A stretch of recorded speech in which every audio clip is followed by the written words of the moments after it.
Ed, thank you so much for joining us for the 2024 Mountain West Regional Conference. It's great to have you all here. My name is Bill Barron, and I'm the Regional Director for the Mountain West. Our region includes Montana, Wyoming, Utah, Colorado, New Mexico, Arizona, and Nevada. And first of all, I'd love to just send our appreciation to our sponsors, Protect Our Winners, who, as well as the Climate Action Guide, who are our peak sponsors for this conference today. So first of all, a little bit of housekeeping. Just so you know, the breakout rooms are accessed by the mezzanine here in the room, back room here where we registered. And lunch will also be in the mezzanine. Our breakout rooms, 316 is off to this side of the building, and then 320 and 321 are off to the back.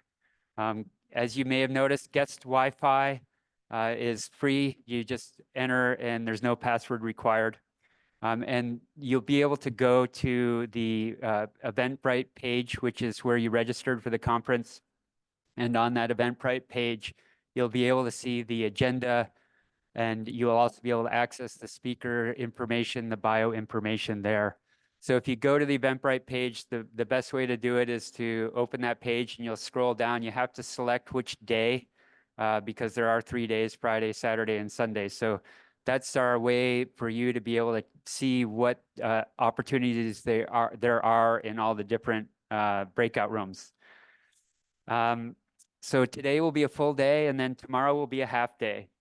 And so first of all, I really wanted to thank the planning and conference support team. Yes. In particular, I want to thank our technical team in the back, Mark and Dave Cam, Mark Peterson, Dave Cam.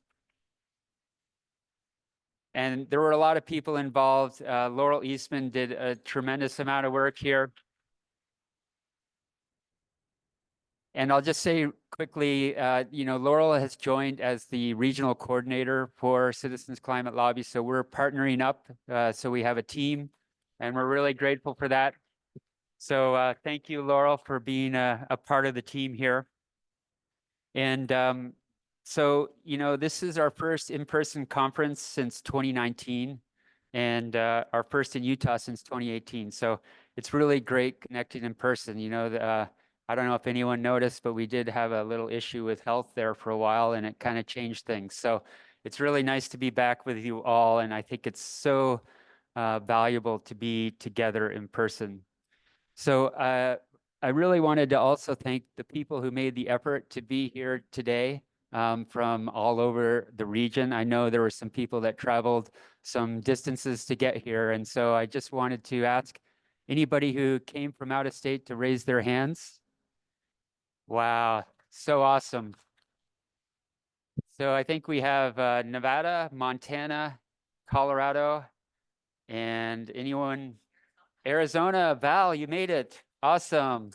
Well, thank you all for making the effort. I know with a region of our size, to come to a regional conference is a effort, and I really appreciate you all doing that. So really, I have been involved with this organization for many years, and it's the beautiful thing about the people that we work with is that you end up finding that you don't just work together and become advocates, but you also become friends and community. And so I'm so grateful for what CCL brings to us all and building connection with all of us. So I'm going to just talk a little bit about the organization. We have over 220,000 supporters, and they're organized in 383 chapters nationwide. And we share a vision of the work that we do today, and it's critical to the benefit of our future generations. We have a shared vision, and this comes through having goals that are feasible and desirable, agency, which is willpower, and pathways strategy.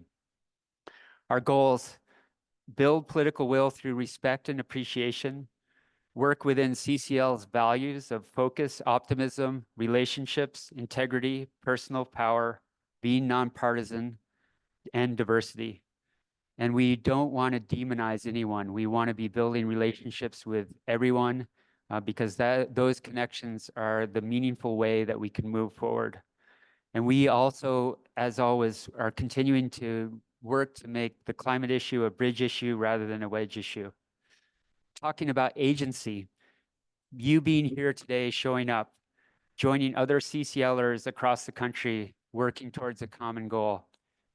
For instance, agency in our organization, in 2023, we had 1,200 lobbying events, 2,100 published media hits, 109,000 contacts with legislators, 2,700 outreach events, 17,000 chapter and volunteer development actions.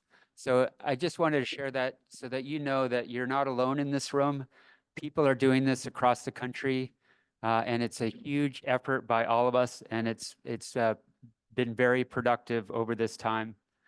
Talking about pathways, the strategy, the how, the when, the why, knowing the audience you are trying to reach, communicating in a way that can be heard, working with positive persistence. Personally, getting involved with CCL 14 years ago was a turning point in my life. CCL gave me the opportunity to walk my talk and engage in a way that was unfamiliar to me. Advocacy is so important and a critical tool to building political will. This was very uncomfortable for me, but I immediately realized how important it is for citizens to advocate for what we want to see. In those early years, I thought all we needed to do was pass carbon fee and dividend. As time passed, it was clear that there was a need to work for and advocate for climate solutions throughout our lives. So the title of this conference, Advocacy as a Practice, Your Voice Matters, is the theme. My goal as a regional director is to strive for making our essential work enjoyable and for a lifelong practice. How do we do that? It's the relationships we build with each other. Please take time during the conference to connect with people who you don't know. These relationships give us strength to lean on when we need support and know that we are not alone. So with that, a few conference details. I am excited to share the weekend with you with so much to offer. We have the pleasure of hearing from Representative Curtis in about a half an hour, who founded the Conservative Climate Caucus and is helping move the conversation on climate in Washington. We have panel discussions with state legislators, ski industry leaders, and permitting reform. We have sessions focused on providing in-depth information and skill-building workshops, including the launch of our Get Out the Vote effort of 5,000 postcards aimed at low propensity voters. Until lunch, we'll remain in the ballroom. And then beginning at 2 p.m. today, we will be hosting a climate advocate workshop in this ballroom for new volunteers who haven't done the workshop, as well as people who want a refresher. And then at the same time, running concurrently, we will be having breakout sessions, and that information can be found on the Eventbrite page, which you can check out on your phone. We also have schedules that are listed at each of the breakout rooms, so you can check it out in front of all the breakout rooms as well. And those will, like I said, run concurrently with the Climate Advocate Workshop. We will conclude the day with a not to miss panel, Youth Bridging the Divide on Climate Policy. Tomorrow, we're really excited to have two great keynotes that you won't want to miss. We'll have Logan Mitchell from Utah Clean Energy talking about the convergence of climate urgency and opportunity. And with Ben Abbott from BYU, he will talk about science is never enough, translating evidence into action through love. And these things are just really wonderful opportunities to have these speakers with us over the weekend.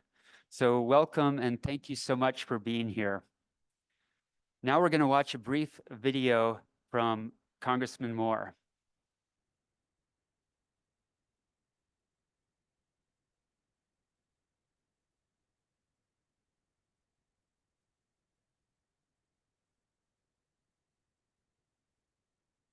Hi, everyone. I'm Congressman Blake Moore, and I represent Utah's 1st District in Congress.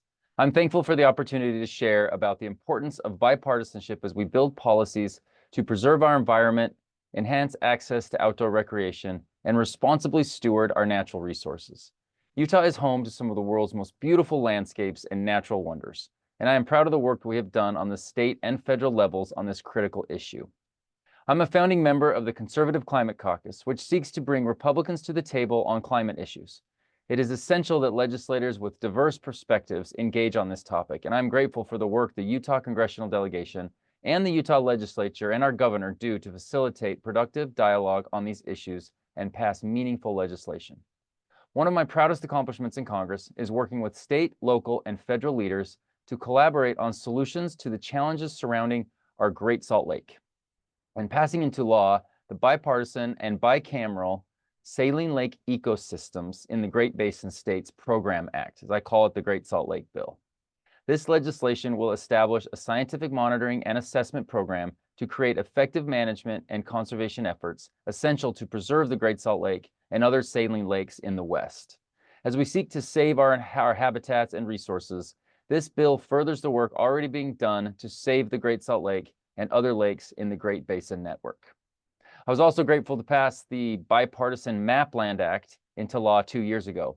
The MAPLand Act will direct federal land management agencies to digitize and standardize mapping records and allow hunters, hikers, bikers, anglers, and millions of other federal land users to access essential information about public lands, as well as help federal land management agencies identify public lands with limited or non-existent public access points and take proactive steps to open them up to the public. Since then, we have built on its success by introducing the Map Waters Act to enhance outdoor recreation opportunities on our federal waterways. By modernizing water access data and breaking down barriers to public and private sector cooperation, we can once again pass common sense legislation to ensure responsible stewardship of our public lands and waters in Utah and across the nation. When it comes to energy, America produces some of the cleanest energy in the world, and it is essential that we enhance domestic energy production and become less reliant on our adversaries. This is why House Republicans passed H.R. 1. This was our first piece of legislation we wanted to enact. This is the Lower Energy Costs Act, and as our first bill in the majority to encourage domestic energy production and further reform our energy permitting process so more innovative projects can get off the ground, lowering energy costs and creating solutions for both our energy and climate needs. I'm hopeful we can find bipartisan outcomes on these issues, and I look forward to working with groups like Citizens Climate Lobby on the next steps. Thank you all for the work that you are doing to make a difference in this space. I hope I can be with you in person soon, preferably on the slopes. Thank you.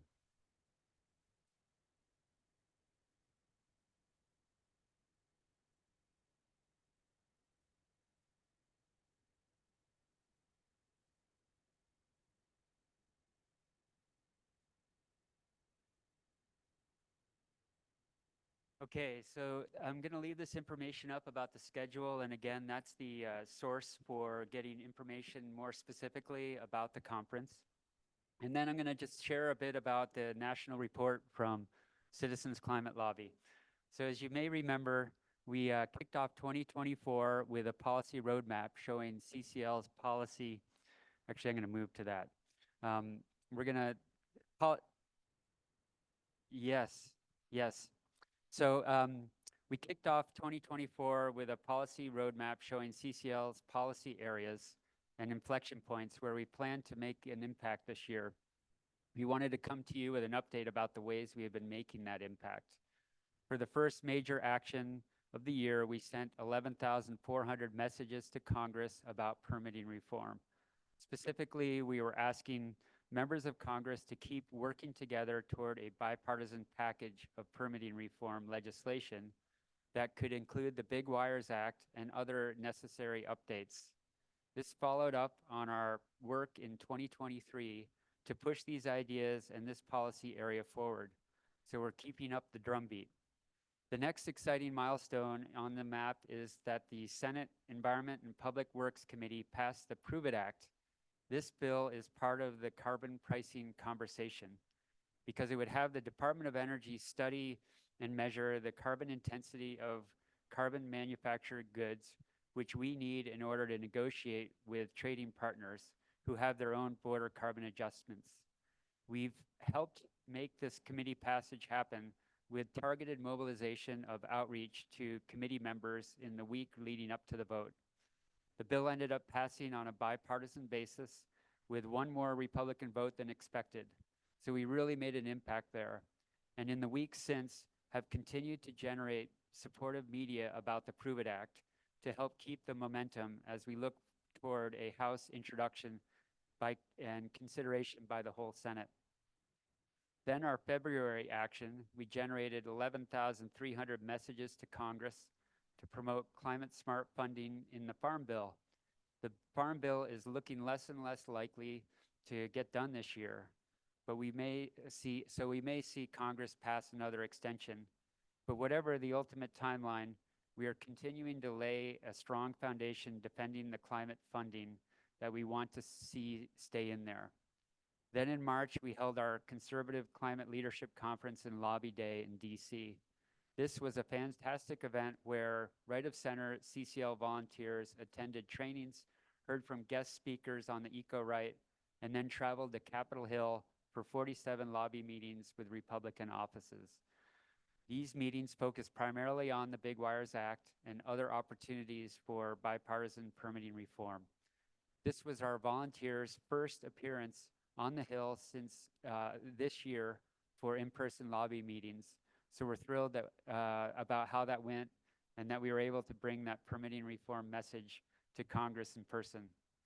Also in March, we launched a goal to send 10,000 messages to Congress to continue attracting co-sponsors and urging more support of the Prove It Act and give another boost to help keep it moving forward.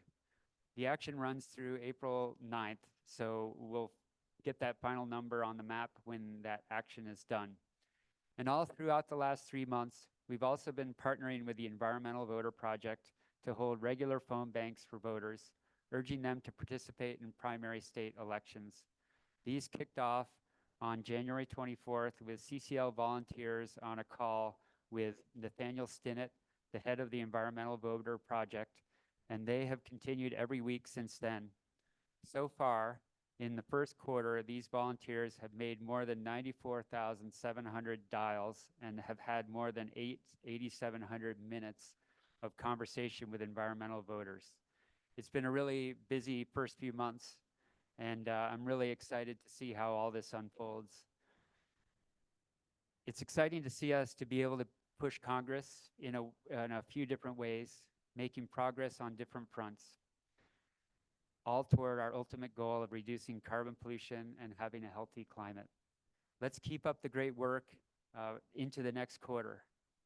And with that, I now have the pleasure of bringing Tom Moyer, our Utah State Co-Coordinator, to the lectern. He's going to share a report on federal legislation and what's going on at the DC level. So just really excited to have Tom. Tom is sort of our I don't know what I would describe him as, a very savvy political operative.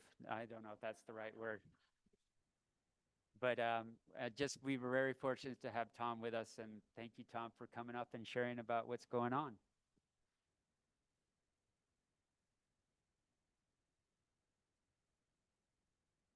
All right. No, you're fine. I don't need it. I'll just put it right here. So I'm actually a mild-mannered engineer. Afraid of speaking in public. Thank you. Tell me if I get too close. Okay, I tend to be rather too loud than too soft. I'm bringing this just in case I forget anything, because I've got details on all the bills we're working on. Bill touched on some of it. So this federal update would normally be given by Ben Pendergrass or Jen Tyler, who are both in the CCL DC office. And they're unfortunately both unavailable today, so you get me instead. I had a long call with Jen earlier this week to make sure I know everything she knows about the conversations that are up to the minute on what's going on in Congress.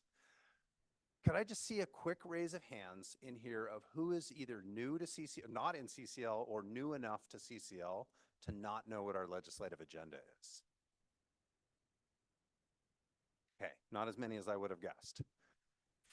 As a reminder for others, until about 2 years ago, we were almost single-handedly focused on carbon pricing. That was our, so we had supplemental asks as well, but the driving goal was carbon pricing. Carbon pricing is largely off the table right now, at least for this Congress. We have now 4 policy areas, and it's a good thing. Over the last 2 years, we've sort of branched out our policy focus in order to be relevant to the conversations that are going on right now and work on the things that can be accomplished. They are carbon pricing. We're not giving up.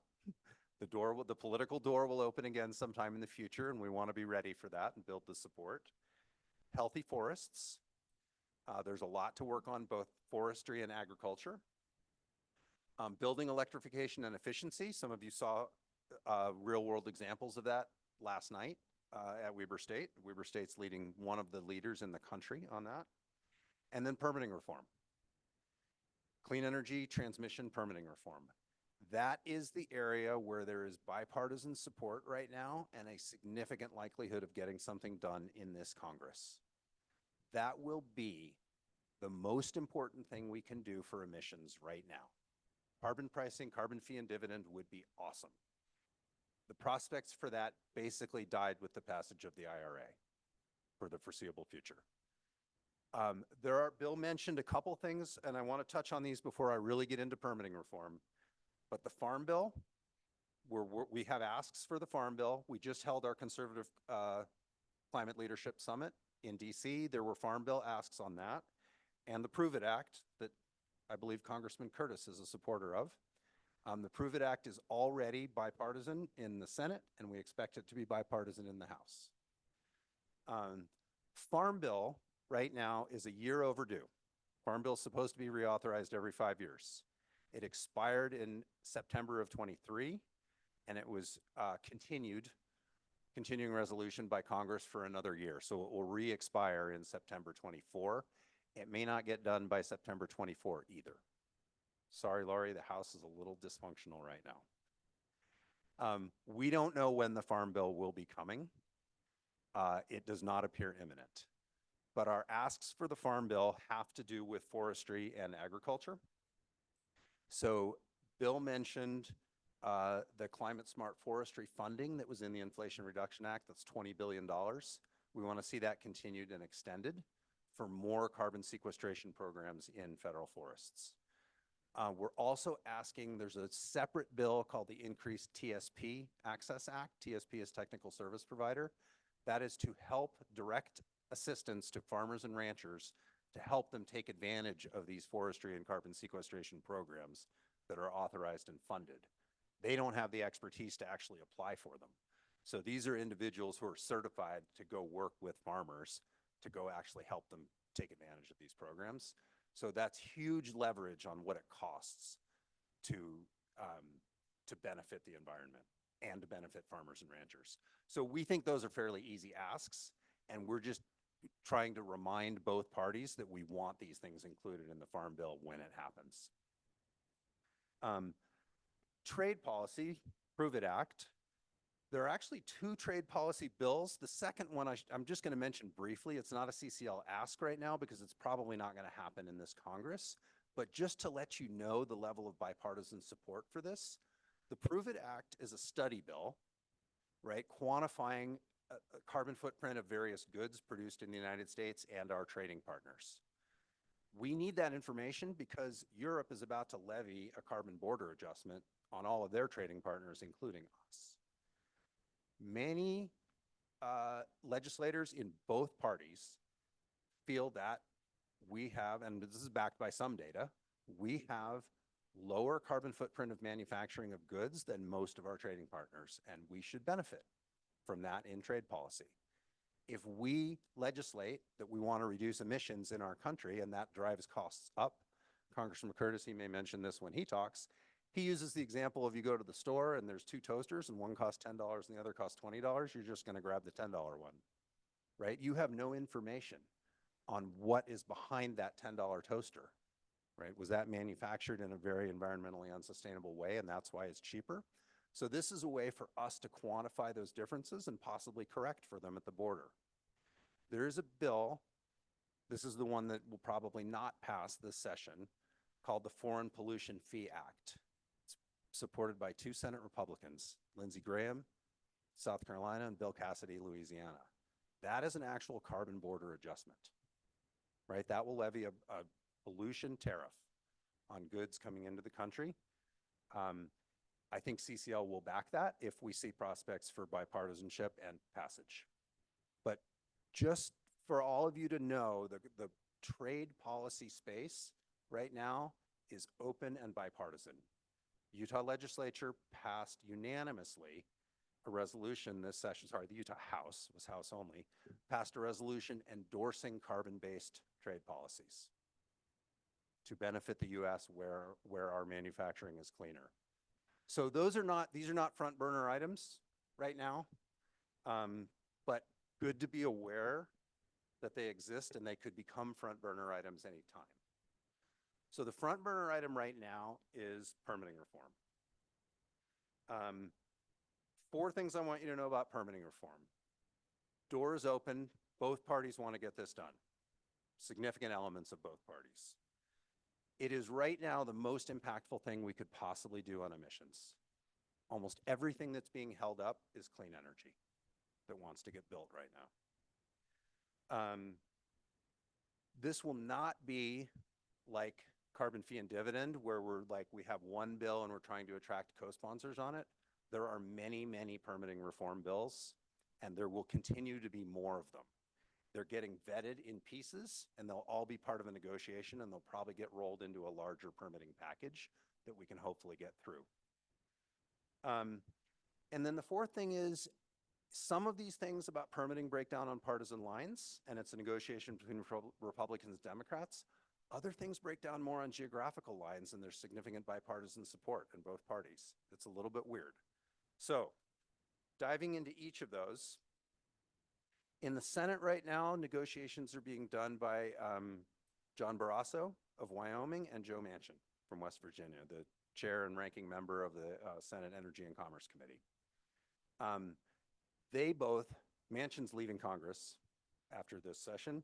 Barrasso is at least leaving his seat, his chairmanship. They both want to get this done. So that to me is enormously hopeful. In the House, it's Bruce Westerman from Arkansas and Scott Peters from California. They both want to get this done. They're both not leaving Congress or their positions, but they are both solutions-oriented legislators. Congressman Moore, who was just on screen talking about it, is also involved in some of these discussions, and so is Congressman Curtis. On emissions, the Inflation Reduction Act did a fantastic job of tilting the economic incentives towards clean energy. None of that means anything if we cannot build the clean energy. So there were academic studies at the time projecting emissions reductions from the Inflation Reduction Act, and they're significant. We're already dropping emissions. Inflation Reduction Act will accelerate those emissions reductions. It will get us close, not quite there, but close to 50% reduction of emissions from our peak to 2030. 80% of those emissions reductions projected from the Inflation Reduction Act will not be realized if we cannot accelerate the pace of building transmission lines. It depends entirely on that. So right now, of all of the electricity generation projects in the interconnect queue, these are projects that have not been built, right? But they're waiting for permission to connect to the grid. More than 90% of them are wind, solar, and batteries. The 2 hardest things to build in the country right now are transmission lines and natural gas pipelines. Right? Those are things that cross multiple jurisdictions, and there's lots of veto points. Natural gas pipelines are administered by a single agency in the federal government called FERC, Federal Energy Regulatory Commission. Transmission lines do not have the same benefit, right? They're fragmented into 60 zillion different jurisdictions, and everybody's got a veto point on them. So our objective in these negotiations is to make transmission easier to build. It will also make natural gas pipelines easier to build. Whatever deal results, that's fine. That's okay. This is going to be unambiguously a win for clean energy. So be open. Those of you who I don't know all of you, but if any of you have biases against building other types of energy infrastructure, Leave it aside. It's going to be a good deal. The negotiations that are in pieces, Bill mentioned the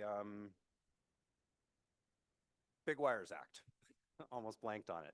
The Big Wires Act is our #1 transmission ask right now. It is far from the only transmission ask. We feel that it is the easiest one. The Big Wires Act is right now it has only Democratic co-sponsors. You can put it on the Democratic pile of the things the Democrats want. There are other things the Republicans want. We have aligned ourselves with that bill because we feel like it's an easy one for Republicans to say yes to. Right? And we normally only back bipartisan bills. This one, because these things are coming in pieces, there will be many different parts of it. They're getting vetted. They're getting committee hearings. I think there's 5 or 6 different permitting reform bills that we specifically made asks on at the recent Conservative Climate Lobby Day. There will be many others that we will not specifically endorse, but we will be supportive of all of them. Big Wires Act. So transmission breaks down into planning, paying, and permitting, the 3 Ps. Right now, we kind of stink at all of them. Electricity is broken down into regions in the United States. It's like 6 different regions, and they basically do their own planning within the regions, and they don't talk to each other or plan between the regions at all. Big Wires Act would require a certain amount of transmission between regions. That's good for costs because you can send low cost power to the regions that don't have it, and it's good for reliability. When one area is experiencing outage, you have the ability to move power around to other areas. It would be awesome to give transmission planning the same type of structure that natural gas pipelines have. That's probably too big an ask to get in right now. If it gets in, it's going to be in return for something big that the Republicans want on their side. The main Republican asks right now are, Laura, you can correct me if I say anything wrong. Republicans would really like to see a reduction of the time frame for lawsuits after environmental permitting for energy projects. Right now it's 6 years, which means you can get fully permitted for a project, you can get halfway into construction, and then 5 years and 364 days later, somebody can file a lawsuit against you and the whole thing gets shut down. So that uncertainty really, really puts a damper on who's willing to build what. So basically, this is just like the Big Wires Act on the Republican side. It's a Republican ask, but this is an easy one for Democrats to say yes to. Everybody agrees that number needs to come down. The question is it going to come down to 2 years? Is it going to come down to 90 days? You know, and what is that going to look like? Republicans would also like to see a narrowing of the scope of when NEPA applies. Right now, it's called the Federal Waters of the U.S. It's supposed to be navigable waters, but it's basically anytime you cross anything having to do with water, you trigger NEPA. And you introduce a vastly longer process than if you don't. So there's going to be some, almost certainly in this negotiation, there's going to be some narrowing of the definition of what applies in that. So the last 2 I'll mention, we talked about some Democratic asks and some Republican asks, and they're going to get sort of traded for each other. We'll give you some of that, and you get some of that. There's 2 more that are sort of weirdly bipartisan or geographic, and they are nuclear and geothermal. So geothermal right now is legally disadvantaged in the permitting process. Oil and gas has a bunch of categorical exemptions written into the permitting law that they don't skip all steps, but basically if a project is substantially similar to another project, you can say, well, just like that one, so you get an accelerated process. Geothermal doesn't have that, and that's absurd. It's exactly the same thing they're doing. So one bill I'm really pleased to see Senator Mike Lee is a co-sponsor on. It's Mike Lee and Martin Heinrich in the Senate. I'm blanking on who the House is right now, but it's to give geothermal permitting is exact parity with oil and gas. We're going to be enthusiastically in support of that, and it's going to be really nice to go into the Lee office and tell them what big fans we are of that bill, because that doesn't happen all that often. The other one is nuclear. There's a nuclear bill called the Advance Act that has already passed the Senate, and something with a very similar name but not quite the same has already passed the House. They have different language. They're substantially the same thing. But the language needs to be reconciled now between the version that passed the Senate and the version that passed the House. And that has easily enough support to pass right now. It may still get held up. Because it's got so much support, it may just get held and put into a larger package because everybody wants it. So that's a sweetener for the people that might otherwise be reluctant to vote for the larger package. If the larger negotiation falls apart, you may see geothermal and nuclear go through on their own. Hopefully, we get the larger package we're hoping for. All right. I'm going to stop there and see if anybody's got questions. Yeah.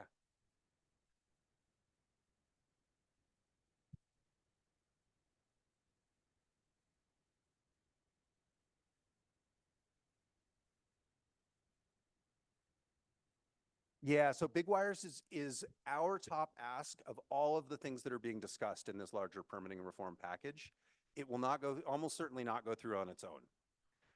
In terms of timeline on a permitting reform package, Jen told me things need to be substantially in place by the end of July to have a shot at passing. Normally, the rule is nothing's going to happen in an election year. I don't think that rule applies right now. Congressman Curtis can straighten me out if I'm wrong. The word on the street, the Inflation Reduction Act passed in October, I think, of the last Congress. September, something very late in the term. I think the same thing could happen this year. There is enough drive in both parties to get a permitting deal done that we could even see a bill happen in the lame duck. Right, with Manchin leaving Congress after the election, there could still be a deal that comes together. So the timeline goes all the way to January. Yeah. Sorry, it wasn't there. You mentioned the nuclear, but not much specifics about it. Is that just same as the geothermal in terms of not being disadvantaged, or is it something else? No, nuclear has entirely its own issues, and now I'm glad I brought my computer. So just my bullet point summary of those two bills, they largely do the same thing. Reduces licensing fees for nuclear permitting, has federal prize money, I'm not sure the amounts, for developing and deploying new nuclear technologies, extends the indemnification policy. So nuclear operators are not liable for potential damages, which is, if we did not have that policy, there would be no nuclear plants. No one would step up to accept that liability. Federal government takes it on. So it extends that.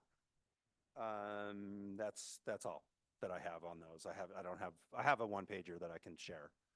By the way, all of these one-pagers are available on the CCL community website. If you're a CCL member, you have to go make an account on CCL community before you can see it. And then what you'd pull up is the recent conservative lobby day, and these one-pagers are on that page. Any other questions? Yeah, Tracy. Oh, whoa, whoa, whoa.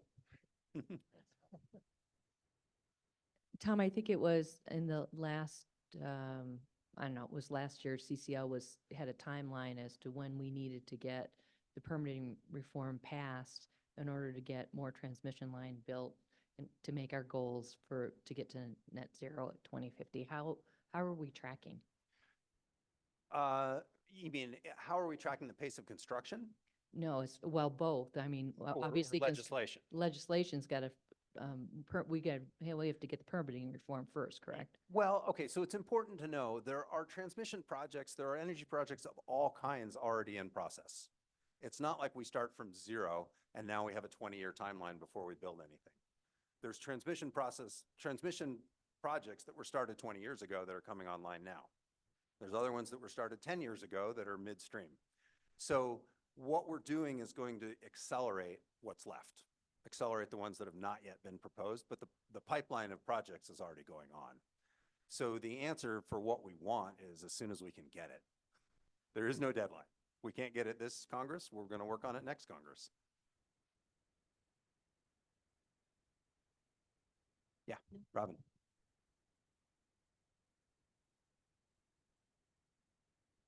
You mentioned that permitting reform has kind of an unusual where it's both politically divided but also geographically divided. Mhm. Can you explain a little bit more about the geographical divide?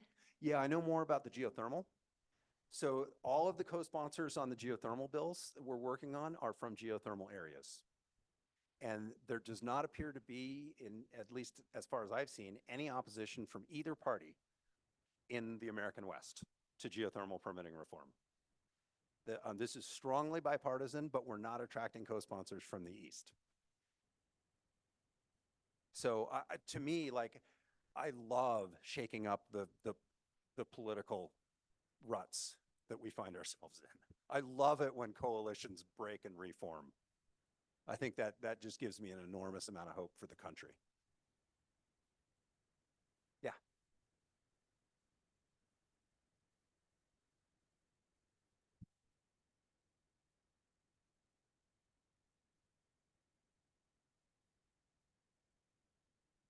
My guess is the Inflation Reduction Act tax credits would need to be approaching their expiration dates. Yeah. Yeah. There are other things that could change that. You know, Europe's imposition of a carbon border adjustment on us could change that. A change in the political makeup of Congress, change in the balance of power in either direction could change that. We'll see. But for right now, Democrats don't want to go there because they got their bill and they don't want to risk it and they want to trade it away for anything. So there are a handful of Democrats who would still support it. To my knowledge, there's one Republican and he might not even support that bill, and that's Mitt Romney, and he's leaving office. So. All right, let's wrap up there.